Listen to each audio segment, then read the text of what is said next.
mean, when you're 10, 11, you never think you're going to play for United, do you? It's all crap, really. I never actually went to a trial, I don't remember. No, was you too good? I remember Nev being like 62 when he was 15. Like, he was an old man, wasn't he? You didn't know it back then that we all ended up being best mates for the best part of 40 years. I'm Nicky Butt. And I'm Paul Scholes. This is our new show where we take you inside the greatest era, under the greatest manager, at the best club in the world. Come with us inside the dressing rooms and onto the pitch. I think I was the only person in Premier League history to score a goal and run off and the camera go on Eric. The camera go on Eric. As we tell you all about our teammates and the rivalries. I'm pretty sure that was a game where Robbie Fowler scored the goal, and not Gary off the ball. I mean, Nev, what's he doing? I mean, we know Rob, he's a great lad, unbelievable player, but Nev Scott, just what's Nev doing? I mean, he just fell He down got like himself in that wrong position. Fell down like an 82-year-old on his Zimmer frame. This is football's greatest eras. Today we're going back to the beginning of our Manchester United careers, the class of '92. Did you like that, Nick? I didn't like that. No, I don't like it. I don't like it now. I don't like it now. I cringe when I hear it. But it is what it is. It's what we've been known for since we all came through with Sir Alex Ferguson. And yeah, it's something that I do cringe about, and it's become something probably bigger than it really was, if I'm honest with you. But do you know why I feel bad about it? Because there was like another 10 or 15 of us the same year, weren't there? Yeah. And I also think it seems like we were the ones that won everything, and it wasn't without the older pros and the more experienced players. We've been non-class of 92. Yeah. But yeah, it's a bit cringy for me, but it is what it is, and that's what we're known for, and embrace it, I would say. How did you get scouted? I think what it was back in them days, there weren't really a lot of scouts like nowadays. And I think what happened with me the first time I went to United was the headmaster from your school selected the 2 best players, and you went. Remember Marvin, my mate Marvin? Yeah. So me and Marvin Good player, Marv. Good player, yeah, very good.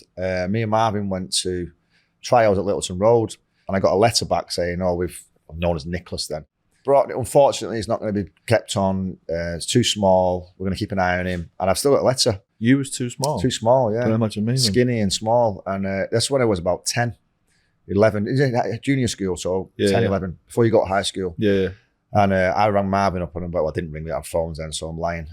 Knocked on his house and said, I got this letter. He went, I got the same one. And we were both like, I'm not bothered anyway. But really, I was gutted, and I was thinking, I never thought, I mean, when you're 10, 11, you never think you're going to play for United, do you? It's all crap, really. You think, you look back and go, you never thought. We went, 700 people there at the Littleton Road. How are they going to, you got to really look at it, stand out. You've got to be old for your age, big for your age, and stand out. It's like trials. Yeah. Obviously that transpired. I ended up playing for Manchester Boys and stuff. And then 11, 12, Brian Kidd come and watch me with Harry McShane, which was the actor Ian McShane's dad. Lovejoy. Yeah. So Lovejoy's dad scouted me. And I still speak to Ian now. He's a great bloke. And so he scouted me, and I went in, and then the rest is history. So about 11, 12, I went in. I never actually went to a trial, I don't remember. No, are you too good? Is that what you're saying? No. You're too good to go for a trial. Like you, we had a school teacher called Mr. Coffee. What's what? Coffee? Mr. Coffee, yeah. He didn't get much stick at school, did he? It was spelled the same way as well, but he was like a little bit of a scout. So I think he put 3 or 4 of us forward, but we never actually remember going for a trial. We always had a good school team. I don't know about you. And Brian Kidd was presenting the trophies, possibly under 13s, under 14s, with Archie Knox. Remember Archie? Yeah. From there, he presented the trophies, and I think he must have took 3 or 4 of our numbers. And we just went out to train on a Tuesday and Thursday night. It wasn't like a trial, or if you get through this, you're going to be selected. It was just training until you got to 15 or 16, I suppose. And then it was whether you got a contract to be an apprentice, as it was then. Yeah, I seem to remember, obviously we all knew each other but didn't know each other. Do you ever played get against each other, haven't we? Yeah, so obviously I played, you was Rochdale boys, weren't you? Rochdale. You was Rochdale boys, I was Manchester boys, Ben Thornley was Salford. and Ryan was Salford, Nev was Bury. Yeah. And so you knew each other, because without being big-headed, you knew the best players were all, you always come up against them. I always come against Nev or you, so I knew you all before I actually got to know you. And there was certain dynamics you liked about certain people and some you didn't. I remember you when you was a kid. I just remember you being small and just unassuming but so talented. I remember Nev being like 62 when he was 15. Like, he was an old man, wasn't he? He was always prim and proper, always very perfect in everything he did, and didn't really He was a warm to professional him. footballer from being like 10 He or was. something. You know what? He's like Benjamin Button, Nev. He's gone younger the older he's got. He has, hasn't he? His dress sense got better. His cars have got better. He goes out now. He did have a revamp, didn't he? Yeah, he had a bit of a revamp. Yeah. But yeah, I remember meeting you all and all different. I remember Bex coming down from London. Yeah. As a young kid, he'd come down. But they always got the best treatment. I was a bit jealous of Bex back then. Everyone who came from down south or who had to travel in got the best treatment.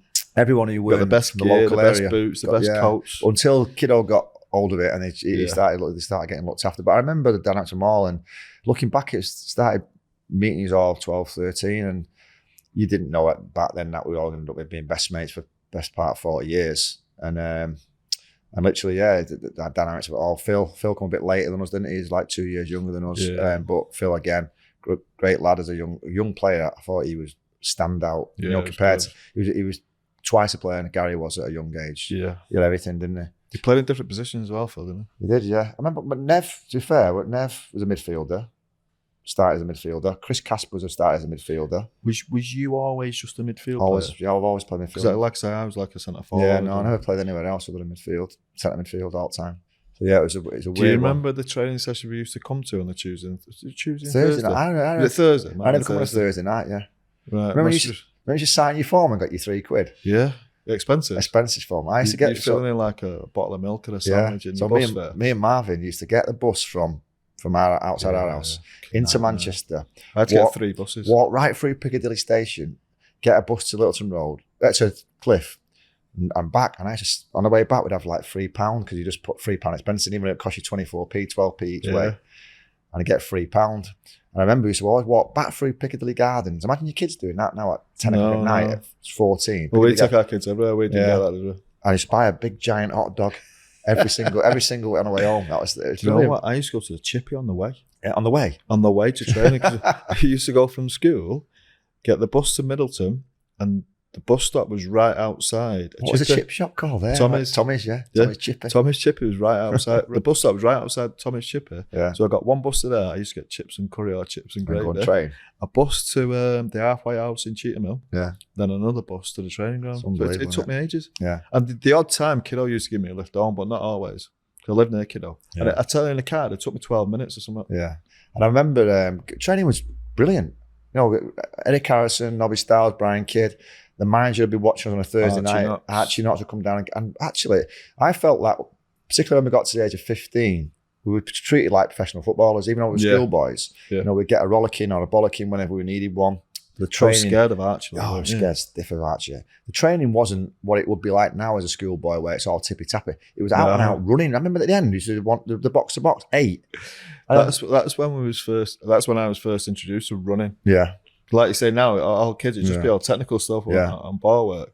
But that was just running. How hard was it? Yeah, it was horrible. You were dead, weren't you? Stuck was in good test because I think when it came time for scholarship, we was already a year ahead. Because at 15, he started scholarship teaching us out YTS, whatever it's called back then. Yeah. It's literally, we had a year's head start, if you like, I feel, because when at 15, I felt like we were treated like professional footballers. When did you find out about you'd been like given a contract, a 2-year contract as a YTS? Do you know what I did? I signed for Oldham. Of course, I signed for Oldham. I was at Oldham for a bit as well. Yeah, like I just wanted to train, so I'd go to Oldham on a Tuesday. I'd go to United on a Thursday. Who took you to Oldham? How did you get to my that then? My mum and my dad had to take me there. Yeah, no, I meant scout wise. I forgot his name. Some scout took us there. And I only went there to train because it was great training. You know, a few of us were there. Yeah, and I remember going there with my dad, and I always thought inferior at United. Even when no one was talking about going on the trial at 11, I always felt I'm not good enough for this. He's not a lad from where we're from. You never believe you would. No, you're not going to be good enough. They're all too good, all these lads from London. And by the way, back then they were going from, even then, now it's like Europe in the world. Then it was like Ireland, Scotland, Wales, England. There was thousands. I think I'm never going to get into that. So even when I was 16, I knew I was a decent player because at 16 I'd already played England schoolboys at 15. So I knew I was a decent player, but I still thought I'm never going to play for Man United. You look at the reach they've got, the players they can buy, Brian Robson, Roy Keane, Paul Ince, all these players in midfield. So my dad said to me, sign for Oldham, you'll play a lot quicker and you'll get bought. And my dad was a bit of a chip on his shoulder. He'd go, I know all them cockneys are all getting their deals and you're not getting this. So I remember going into the reception area there with my dad and Kiddo. So we went in my dad, well, Brian, thanks for all your help. We signed for Oldham. And Kiddo went mad. Yeah, what do you mean signed for Oldham? He's fucking signed for Oldham. So Kiddo got on the phone, and I didn't know it was illegal what I did because we had no clue about the rules and regulations. I mean, back then. So I was already under contract as a School of Excellence. Remember you signed a School of Excellence form at 14 to 16? I'd signed that, and the rules... Did you take it into him and show him? Show them... Your contract? No. You signed? No. All right, I thought that's what had to happened. Oldham? No, to Brian Kidd. Oh, yeah. The contract. In Egypt, when I ripped up, it's not legal because the School of Excellence form was still overlapping the time that... So I signed it when I was under contract at United. Yeah. So thank God that was the case because obviously what happened. But I was close to signing for... Well, I did sign for Oldham. And then I ended up, the next week, went back in there and they said, look, you local lads, I'll make sure you local lads get looked after and you'll sign your contracts on your 17th birthday, which is what we all did, pro contracts. Yeah, I think Kiddo and the manager actually came to my house. Yeah. When I wasn't there. Yeah. And met my mum and dad, and because you'd never see that now, would you? No. You'd never seen a first team manager go to around to just you know what I mean, a basic run-of-the-mill player from North Manchester, and you at 15, 16 coming around to your house to just try and get you to come there for 2 years. It was unbelievable, the personal touch about it. And I was at Oldham for a bit, but like I said, I don't ever remember having a contract offer or anything like that. It was more like a youth club for me, Oldham training. Yeah. Everyone used to go and just play football. Well, I went there from being like 11 to 15, but I didn't really like it. Yeah. Didn't enjoy it. And then, I say 13, 14, when you go to United, again, it never felt like a trial. I don't think, we very rarely played games, did we? No. Summer holidays, we had a few games, didn't we? Summer holidays, yeah, but right through the season, and it was different then because you had to play for your school teams, didn't you? Yeah. You play for your school teams, your normal county, Sunday morning teams, and county teams, which is where we got to know each other, and play against each other. Yeah. I left school early because I was rubbish at school, so I left in the January. You had a job, didn't you? You meant to leave, weren't you? In, what was your job? May. So my dad, got a letter from school saying it wouldn't happen now. Nicky's not. So did you not sit any exams? No, Nicky's not been entered for any exam because he's failed to do this, and this. So I basically just football with my life. Yeah. So my dad said to me, "You're not sitting on your backside. You're getting a job." So in the January, I got a job as a filing cabinet maker, and I swear to this day, this is the truth. I used to get an envelope every Friday with £180 in. Imagine getting 180 quid at 16 just. Cash. I walked through the market and I'd spend about 30 quid on chocolate. A big bar of chocolate, and I remember signing for the United. We were £29.50, weren't we? Yeah. £29.50. £28.50, I remember. Was it? 30 quid. Tenner bus pass. Yeah, and you got £40 from mum and dad. £40 from mum and dad. And my mum used to give me £20 of that back, so I was 50 quid in. My mum used to give me. And I said to me, I'm not signing for that. Yeah. Yeah, I got sacked from there as well with doing the filing cabinet. So I remember. Then at lunchtime, the guy come in, the manager come in to try to stop us having our lunch break. So I was a bit of a cocky kid, and I went, we get an hour. And he threw a pen at me like this. Oh. And he's hit me right in the face. So I threw it back at him. Oh. And he's come over to me, and I've had a bit of a scuffle. And he sacked me. So I've gone out, told my dad, and then my dad's got me in the car. So drove me back down to the job. He said, sit there, wait there, walks in. I'm thinking, what's going on here? So my dad's gone in and got my wages out of the old man, just brought it out, and that was the end of me filing cabinet making days. Terry the fish. If ever you look at your filing cabinets, go third drawer down in my initials in it, I made it. Well, why was that called Terry the fish? Used to work on a fish market. I remember me telling you I got a taxi home, and the fella said to me, "Your mate's with Nicky Butt." I said, "Yeah, Nicky, great." Like I said, "You know his dad?" Said, "Yeah, Terry." Yeah, I said, "So Terry the fish." Terry the fish. What? Terry the fish? What about? He said he works on a fish market. He was on a fish market. He used to bring all the fish to all the lads and give them free fish. Yeah. But yeah, no, with the when we first started our YTS, I remember went with Carl Brown, one of our mates. I went away in the June before we started in July. Benidorm for 2 weeks. Benidorm for 2 weeks. That's how stupid and naive you are when you're like 16. We landed, let's say it was a Monday, for example, and Carl's mum picked us up on the Monday and took us straight to the cliff. Training started pre-season. We got to the airport at 7:30. I went straight to the training. I doing that as well. And it was not like a nice little gentle welcome to football. Remember, it was running till you're sick. And literally, it was horrific. It was horrible. Because we were we just played for normal clubs, haven't we? So we'd never experienced a pre-season before. This was just so bad on it. And actually, it's not like again, it's a hard school, wasn't it? You know, we get thrown into a changing room, an environment of, you got your changing room here, which is the Scott YCX, which is the first years, which we were, the second years, which were all, you know, they always have a go at us, didn't they? The next changing room was a reserve team, which are all like 19, 20, 21-year-olds, and the next team's all the first team, which are your idols, and you know, you got your posters on the wall sometimes. Yeah. And you're all in the same dynamic, and you're walking down a corridor at 16. You bump into Brian Robson, who's the captain of England and Man United, and he's letting on to you and talking to you. Training with him at times. Training with him, and he picked me up a few times at the bottom of Littleton Road. Yeah, and you got off the that was bus, good, wasn't it? and you're driving in a big Mercedes, and yeah, it's just like a different world. And I couldn't have wished for a better. It was hard. There was a lot of things that I hated, where we had to tell jokes or try and be part of it. Well, it was all part of that initiation stuff, wasn't it? Which was and it probably tough. all stopped around the year. Didn't it? Remember we had a lad complained. But it was horrible, some of the stuff we had to hide, didn't we, at dinner time? I remember hiding in the big gym. We used to go out hide in the big gym. I had to have to, you know, chat them up. Yeah. Remember chatting them up? We had to chat them up. Who's your favourite player? Brian Robson. And they put the calendar on the mop, tape it, and you'd have to dance with them up, chat them up. It was horrific, and you turn there like that, and Brian Robson was actually sat there, wasn't he? He sat there, and you're chatting his picture up on the calendar. The calendar. Do you remember some of the stuff you had to do with the calendars? Yeah, it was. You had to choose your favourite player, didn't you? And kiss it. We had to kiss it. Kiss the calendar. And he sat there. You look back now. Oh, it's horrific. If that just couldn't happen now. No. But I think what we got from that is the connection. Once that was done, and you did go into the training environment of training the first team, they knew you knew them. Nowadays, they're so far apart that for a young kid at 17 to go into the first team environment to train is hard enough as it is. But not knowing anybody, not even having a connection with them, not even said hello to them. Yeah. Our environment was so small. You'd have lunch with them, breakfast with them. That was brilliant. It was amazing. Yeah, it was good. Well, what did you think about Giggsy? I never saw him as like an apprentice Giggsy.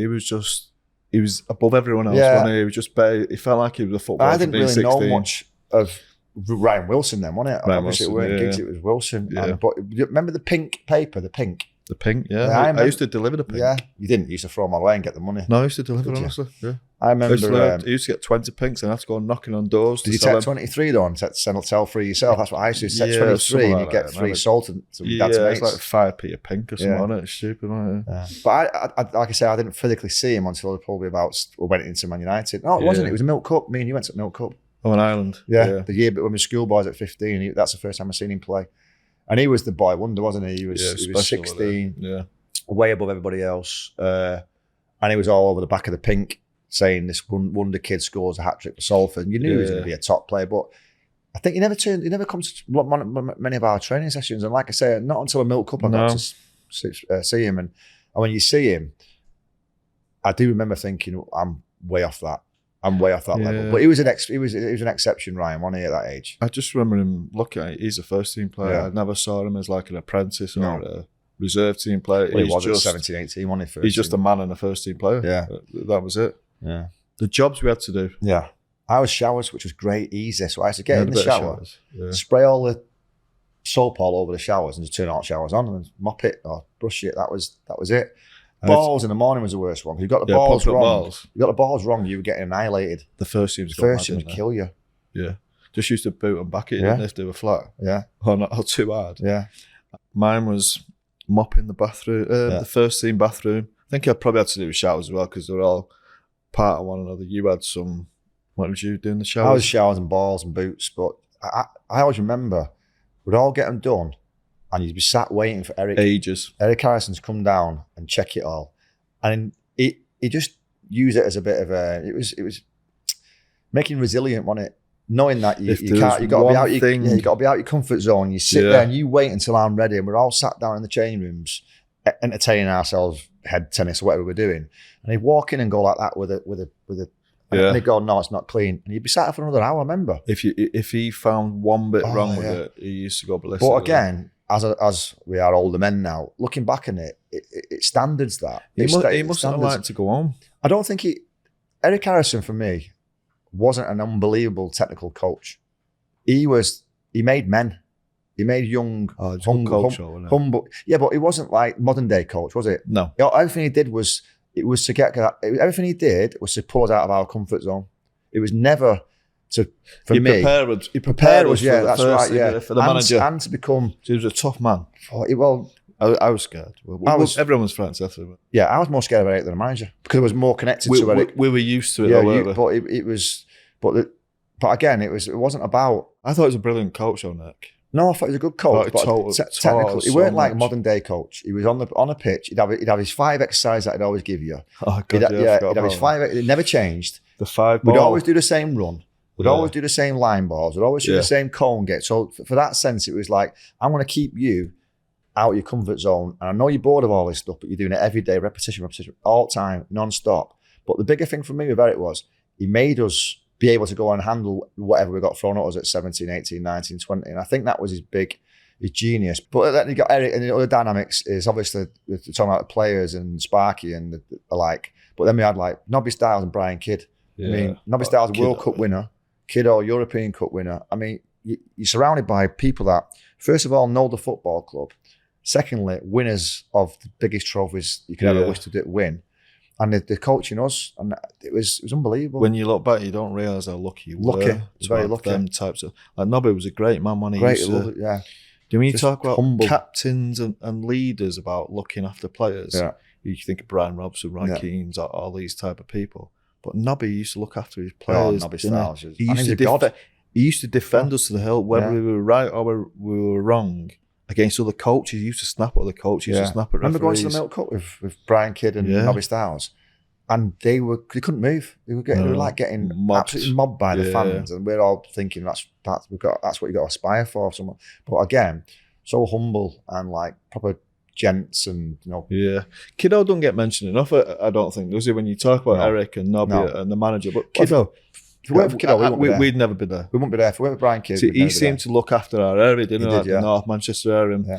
When Sir Alex came down, he was the one who changed the old youth, because everything was Man City really youth-wise. Yeah. And it wasn't until Kiddo came and thought, right, I'm going out getting all the best kids I can. And we was fortunate because if you look at our journey with Kiddo, he come along with us. So he was our youth team. He was our 14s coach, or one of them.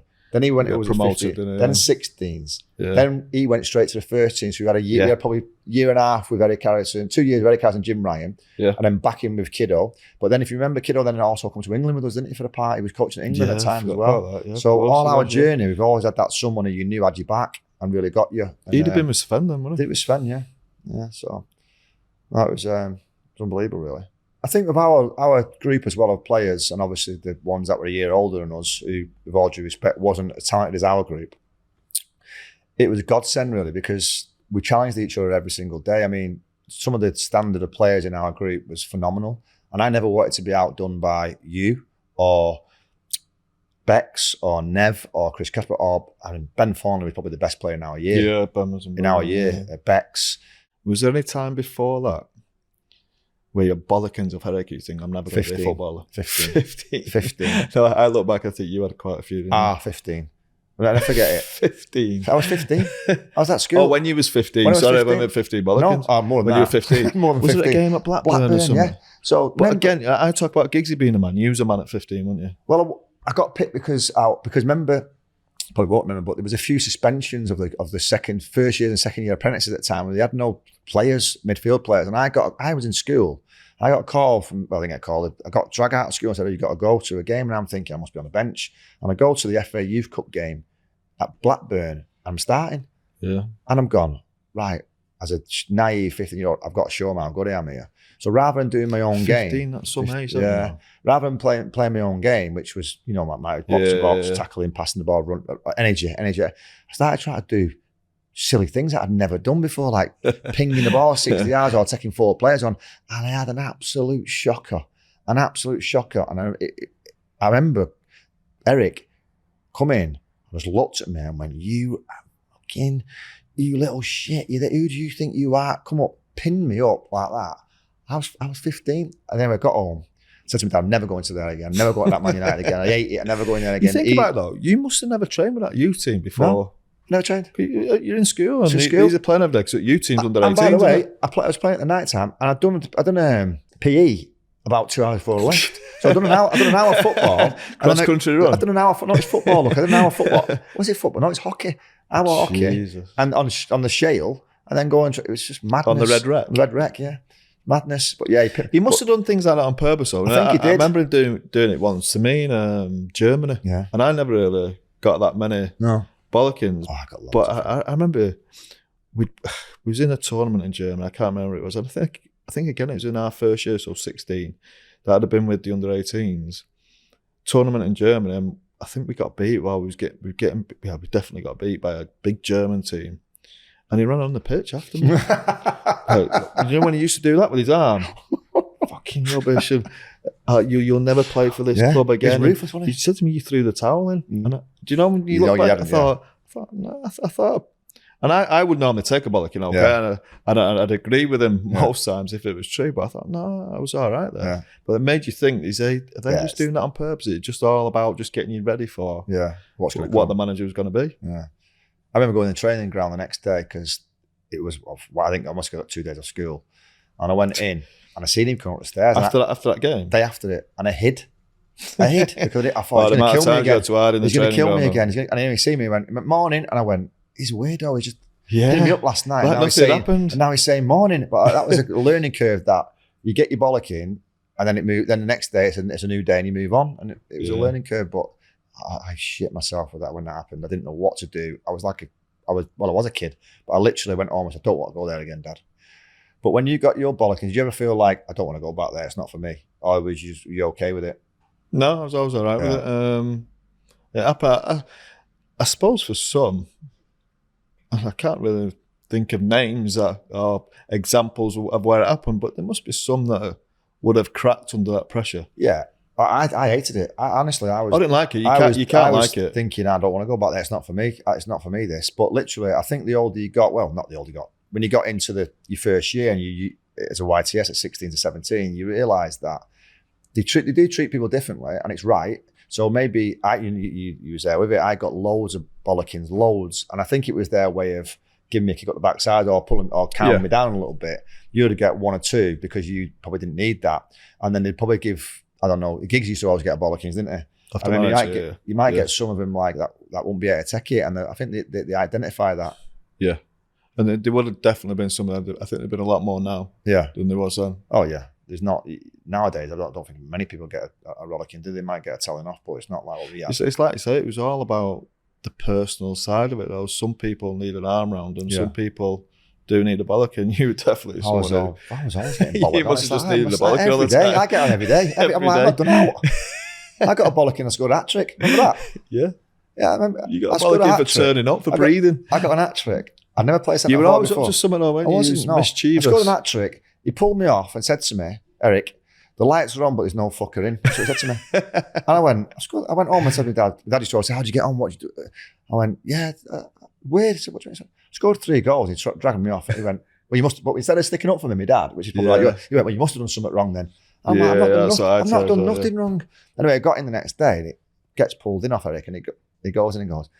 And this must have been hard for him because Eric was like, never apologised. He went, I got mixed up yesterday. I thought you was wearing number 8, but you was wearing number 10. It was Simon Davis who was looking at on the pitch.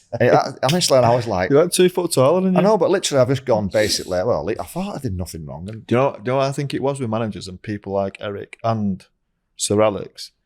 If they saw one thing in a game they didn't like, that was it. That's all that stuck in their head. And you were getting done for it. But you didn't matter what else you did. It was always me. It was always you. If you scored 3, then you try to cry for something to take off you. Fucking I'm having that. You know what though? I'd always do it at the wrong time. So like a minute before half time, I'd do something stupid. You'd do it. You were great for us. You'd do it under like 5 minutes, and you forget about it. I'd do it like 46. You used to walk in half time. Fucking brilliant, Nicky. Yeah. Nicky's getting it. Let's just sit back and watch. You'd been around the U team since you were 15 years of age, as you just told us, and you scored 2 goals in that Crystal Palace game. Yeah. Do you know what? I forgot about that until I just got reminded by you then, because literally it was 2 legs, wasn't it, back then? Yeah. Yeah, and I always think it was two legs in the second game. Yeah, it was, well. I don't think it is anymore. Not no more, it's a one-off. But I don't really remember the game there. I always remember the game here. I don't know why. Obviously, it was Old Trafford. It was Overhead kick. Yeah. Was that game? Yeah. Oh, how good was that? Would have just. I want to see that on video. Would have gone in. If it gone Overhead in, kick from about. Talk us through it. 18 yards. No, let me try it from my goals first. So I don't remember them honestly. I remember when I look back, I remember scoring 2 now. And it's Palace away. I remember Ben Thornley being like unbelievable. Oh, he was a superstar. Unbelievable. Such a shame for Ben, wasn't it? That injury he got. He would have been. Remember all the years of England miss a left winger. Why Ryan Giggs English? Why don't he play for England? If Ben Thornley would not have got that cruciate injury on the pitch at Lower Gig Lane, but did you play in that game? I played in it. I heard the snap. I was like 5 yards and it was like that. And it was when it was at Gig Lane, wasn't it? It was like Lower Gig Lane. Yeah, no, it was the lower Gig Lane. Oh, was it? Yeah. No, you're right. It was on a Gig Lane, the main one. I remember later doing it, Nicky Marker. And I remember it was then when no one really heard of a cruciate. Yeah. And if everyone has a cruciate, that your career was ended. Yeah, career was over. That was it. If he had that injury now, he'd be playing again. But if he wouldn't have got that injury that day, he would have been the answer to England's left wing crisis for 5, 6, 7, 8 years. Yeah, I agree. Tell us about your 2 goals. I don't remember one of them. Was it 6-3 over 2 legs? 6-3 over 2 legs, yeah. I honestly don't remember the goals. I promise you. I'll tell you if I did. No, I don't. I don't remember the goals. I don't remember the goals. I don't remember the game. Tell us about your overhead kick and your I remember that, yeah. It's something you try all the time, man. You were really good at bicycle kicks. But up on Wembley. Yeah, but up on Wembley. That's my hero. I want to copy him. Never scored one, though, I think. I did score one at West Ham away. Yeah. Not first team? Yeah. Yeah, you did. Yeah, I remember that, yeah. But yeah, it's one of them daft things you try, isn't it? And it's what everybody looks back and remembers, though, don't they? Yeah, it's the bar. If that had gone in, I'd have been a superstar, wouldn't I? You were a superstar. And the second final Leeds, which I was part of that one. Oh, that's weird how we're talking about it, because I wasn't part of the second game. I broke my foot in the first game. I remember you taking a penalty in front of the... that was frightened to death. It's brilliant. That was when you noticed the hatred of Leeds towards United, because we were just a youth team. It was kids. I remember driving in, and there's kids, 2-year-old kids on the shoulders telling you to fuck off. Yeah. But not remember that happened to us. 2-year-old kids in Leeds. Not remember that happened to us at Millwall. Millwall, Skinheads. I remember. That was a semi-final, wasn't it? Semi-final, I remember. Did you score in that game? Yeah, I scored in that game. And then I remember going to the den? Was it called? The den. I was scared. And it had the cage up there and all these Millwall, but the hooligans are there, like, it was a youth team game. I remember, and I forget this. I've gone to get the phone, and the lad's gone, I've gone, fuck off. So I forgot all about it. I'm 16, I'm walking onto the bus, and the lad's there going to try and kill me. He's like, wait, a lad is a man. Yeah. And Millwall, that time, then the reputation of Millwall was just scary. I was just going to say, remember when they came here? Yeah. I think it was a semi-final, though, wasn't it? Semi-final, yeah. And that was two legs as well. Yeah. And they beat us, didn't they? Yeah, they shared the heads, remember? Every single one of them. Do you remember a couple of players? Ben Thatcher, yeah. There was another lad midfield. Was it Roberts? Midfield player. I don't remember. We battered him away from every home. Every one of them had a skinhead. We battered him away from home. Beat him 2-0 away from you and remember Jovan? Jovan Krofsky. Jovan Krofsky scored. Yeah. But no, I remember when we won that, the final, the first one, that's when I thought, right, we've got a really good group here now. And then on to the second one, we were so confident, weren't we? They had a good team, remember? They had Mark Tinkler at Leeds. Leeds Jamie like Forrester, a superstar Kevin team, Sharp, yeah. But I still think we were going to batter these. Yeah. And, we didn't, but... Yeah, they're quite a few. Noel Whelan. They were all lads who went, remember Lillishall? Lillishall, yeah. And they beat us, I think they beat us 2-0 in. Yeah. Did we beat them 1-0 away? Or did we draw with them? I can't remember. You scored a penalty, didn't you? So you must have. No, they won the... Was it a shootout? No, it wasn't a shootout. We must have been 2-1. No, just in the game. They won it though. Won it overall, yeah. Overall. Yeah. But again, there was like 40,000 there. Yeah. Some crowd was ridiculous, wasn't it? Yeah. Yeah, so how fortunate do you think we was, or how do you think it's helped us in our career, all of us coming through together? Because I think, all of us coming through together as young kids and going right the way through to playing for and winning stuff for United and obviously playing for England together. For me, if it weren't for you lads, I wouldn't have been capable of coming through a first team on my own, having all the light on me on my own. I wouldn't have liked it. It'd have killed me. But when we come through all together, the spotlight was on us at different times. So it might have been you one day, Bex the next day, Nev the next day, me. It was massive for us. And that club over there is so special, that how they bring young players through since the 50s, since the Busby Babes, and right through to even modern day now, they're bringing players through. Yeah. How do you think it helped you as personally in your career? Again, just being around people that you knew helped. We knew each other from being 12, 13 years of age, as we spoke about before. And like I said, there was always the tradition at this club. When you think about the 50s and the Busby Babes and all that kind of stuff, I think this was the club that was made to try and do that. And I think that was a tradition the manager, as soon as he came down from Aberdeen, wanted to do. And he made sure he got the staff to be able to do that. And Brian Kidd, as we mentioned before, was huge in that. And you don't see it happen very often, dear. But I think now when you see, and you've worked on the youth side at Old Trafford, haven't you? There's so many foreign players come into it, because you spoke before about, we mentioned before about lads coming from Scotland and Ireland. They were our foreigners, weren't they? They were our foreigners, yeah. And that was, from London, they were our foreigners. And now there's so much competition for our young English players. Our best talent that's coming from Argentina and Spain, because these big clubs are buying them. And it does stop the development, which I think can be a little bit disappointing. I'm worrying. Yeah.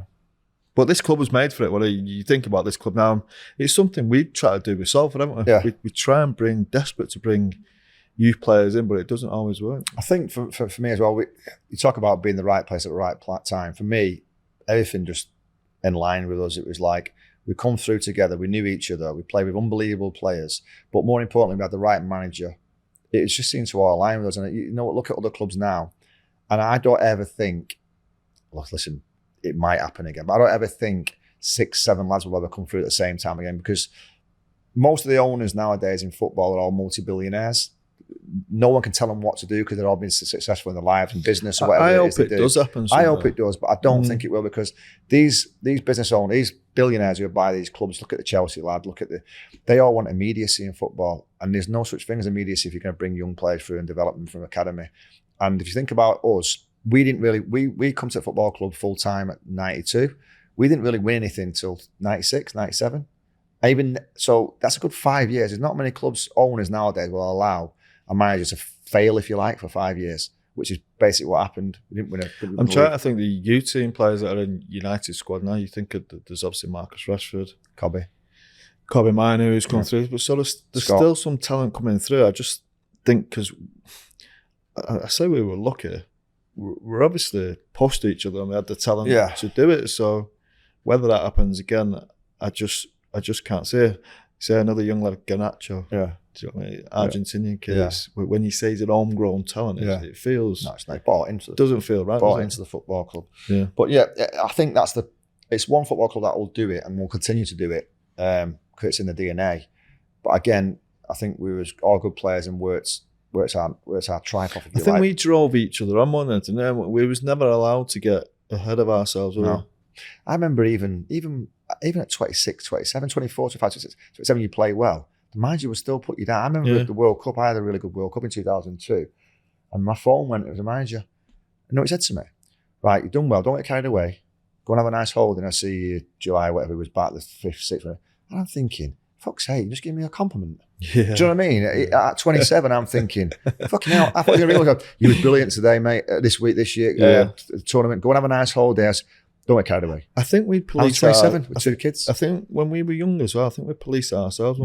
If we thought somebody was a little bit big-headed or something, you get. We'd like smash them or something. Yeah, it wasn't meant to be. The history that we had at the club, it's just a dream come true. So if you like some other group of lads to come and do that and experience that, but I don't sure it will happen. Unrealistic, yeah. That's it from Football's Greatest Eras. Thanks for those of you watching or listening to our show. Leave a review or a rating and subscribe to us on YouTube or follow us wherever you get your podcast from.